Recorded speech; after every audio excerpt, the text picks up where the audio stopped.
is one of the poems. And occasionally at things like this, people ask me what I believe.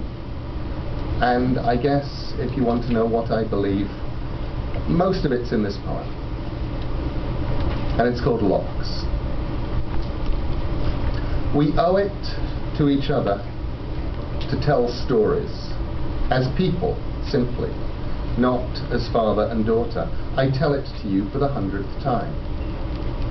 There was a little girl called Goldilocks, for her hair was long and golden, and she was walking in the wood, and she saw cows.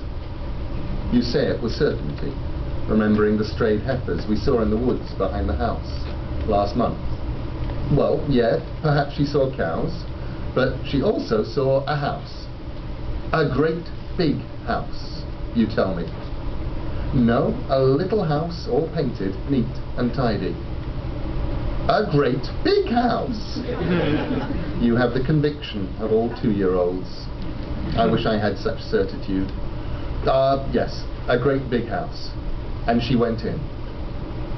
I remember, as I tell it, that the locks of Southey's heroine had silvered with age, the old woman and the 3 bears.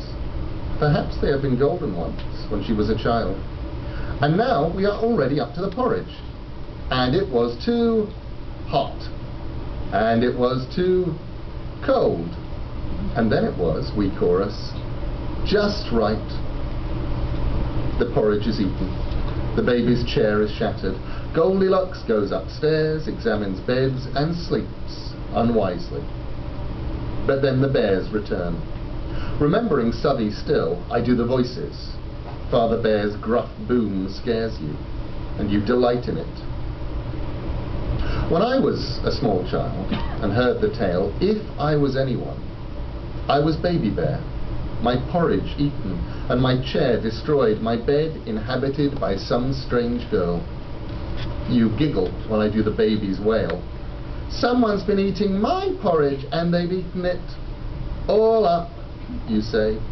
A response it is, or an amen. The bears go upstairs hesitantly. Their house now feels desecrated. They realize what locks are for. They reach the bedroom. Someone's been sleeping in my bed. And here I hesitate. Echoes of old jokes, soft-core cartoons, crude headlines in my head. One day, your mouth will curl at that line. A loss of interest. Later, innocence. Innocence as if it were a commodity. And if I could, my father wrote to me, huge as a bear himself, when I was younger, I would dower you with experience without experience. And I, in my turn, would pass that on to you. But we make our own mistakes. We sleep unwisely.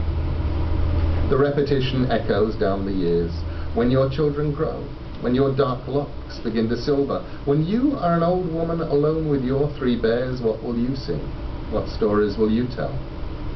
And then Goldilocks jumped out of the window and she ran, together now, all the way home. And then you say, again, again, again. We owe it to each other to tell stories. These days my sympathy's with Father Bear.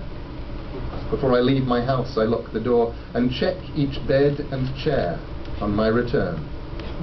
Again, again, again.